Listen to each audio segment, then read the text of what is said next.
Hey guys, it's B Scott here. Welcome to another episode of Security Guard Life. Today I'm talking to you about report writing, and I'm also going to show you my memo book.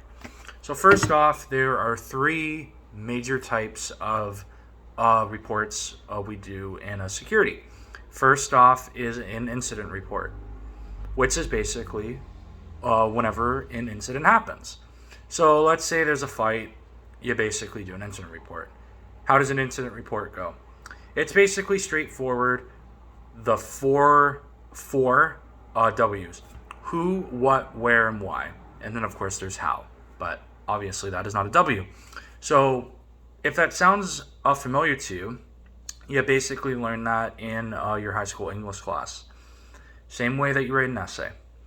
So, you would write your report at approximately 13:30 military time for 1:30 in the afternoon. I got called to a fight on the first floor. You go to the first floor. You break up the fight.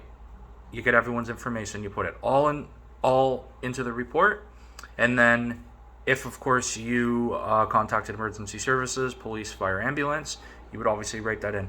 Most important thing though, you need to get the emergency services information, badge numbers, names, car numbers, because if you need to follow up later on, or like if a lawyer needs to, a prosecutor, like an insurance person, they need that information. So you really need to get that information. So your second report you would do is called a shift report.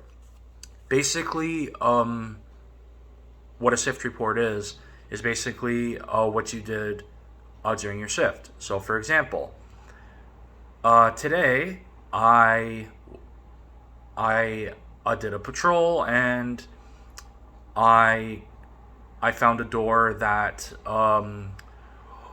was unlocked, that was not supposed to be unlocked, and I locked it. I liaisoned with the tenant rep. I liaisoned with sorry, I can't think of this off the top of my head. The Toronto police person that came to site.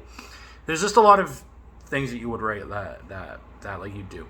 The third thing you do, type of a report. It's not really a report, but it's called your memo book. May sound familiar because I shared this in episode 1. So this is my memo book. I purchased this actually at a Scarborough surplus store. This is a cover. You're probably wondering why I have this. Well, let's say you have to take a statement and there's no table to put your paper down, so then like you can have somewhere to write.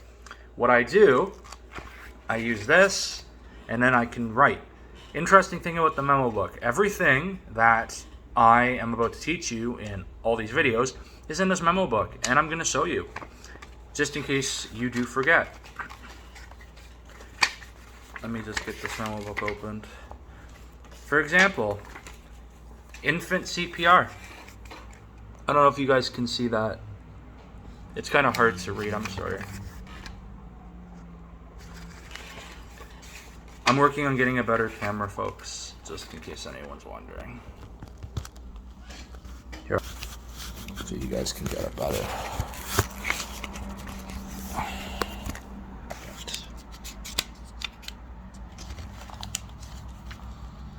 You know what? There we go. Sorry, folks. I know. I'm working on getting a camera.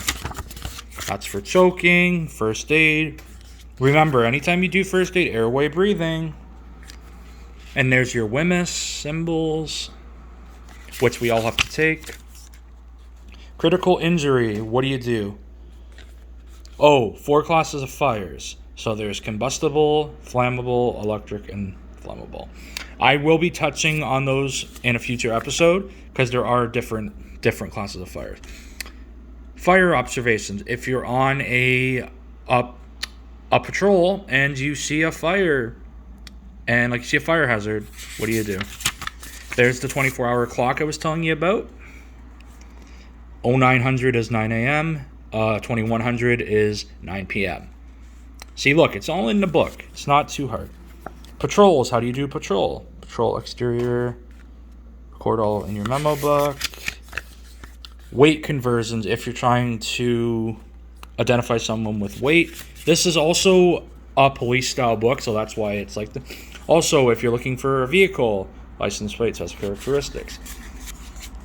Description of persons, if you need any. Always you need sex, general appearance, height, build, complexion. Speech, was it soft? Stuttering like me? Tattoos, what do people look like? Note taking that is legally correct. There you go. Yep, this is all about note taking. Now, this is the cybernetic alphabet. I'm going to be touching on this next week. This is how you properly talk on the radio. For example, A is for Alpha, B is for Bravo. Yeah, but I'll be touching on the radio transmissions next week, which are also the 1010 codes, but I'll be touching on that next week. This is in case someone escapes from a penitentiary. This is excessive force. This is all about your force, ladies and gentlemen. Remember in episode 1? Sorry, we just have the police going by. In episode 1, I showed you this. This is the National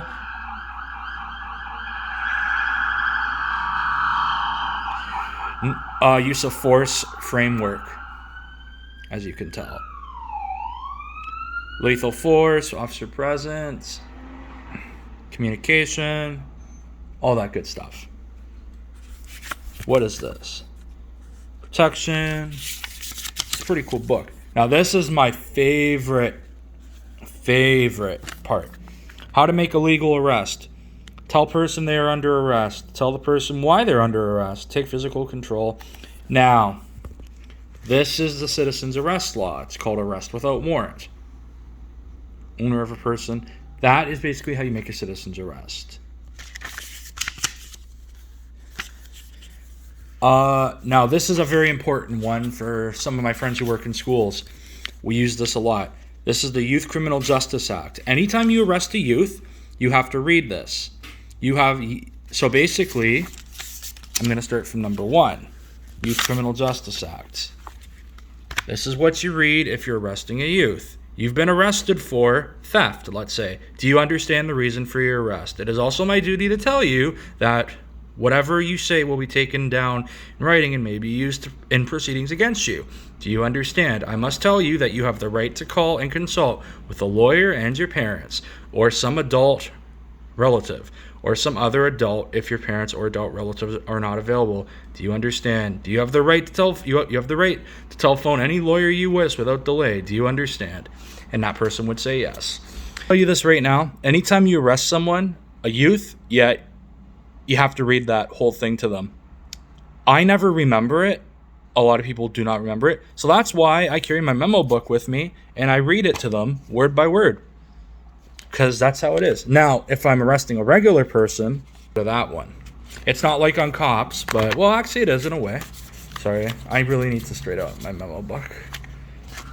If I'm arresting a regular person, I'm arresting you for fighting, let's say, or let's say like assault. Let's say assault. Let's sound more professional.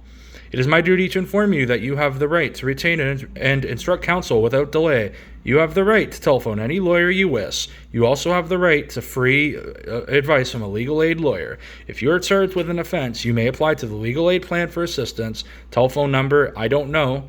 We'll put you in contact with a legal aid duty counsel lawyer for free legal advice. Do you understand? Do you wish to call a lawyer now? Notice how if you're like arresting an adult, it's only this big. But if you're arresting a youth, it's 2 pages long. Yeah. Let's read the second page. Sorry, someone's just calling me. So here's the second page of youth arrest, if I'm arresting a youth. You also have the right to free legal advice from a legal aid lawyer. Do you understand? If you are charged with an offense, you may apply to the legal aid plan for legal assistance. Telephone number, I don't know. We'll put you in contact with a legal aid lawyer for free legal aid rights. Do you wish to call a lawyer? You have the right to have a lawyer and your parent or an adult relative or any other appropriate adult person here with you if you want. Do you want someone here with you? Yes or no? It is my duty to inform you that any statement you make must be taken in the presence of any lawyer or adult with whom you have consulted, unless you desire otherwise. Do you understand? If you have spoken to a police officer or to anyone in authority, aka a security guard, if you're in a high school, a school-based safety monitor, or any such person has spoken to you in connection with this case, I want it clearly understood that I do not want to influence you in making any statement. Do you understand? The requirements of the charter must... Anyways, youth is a very, very difficult situation. Anyways, folks, that's it for this video. I hope you guys learned a lot. That is basically the memo book. That is a lot about incident reports. So next week I'll be touching on proper radio communication. Always exciting. All right, guys, have a great rest of your week. Peace.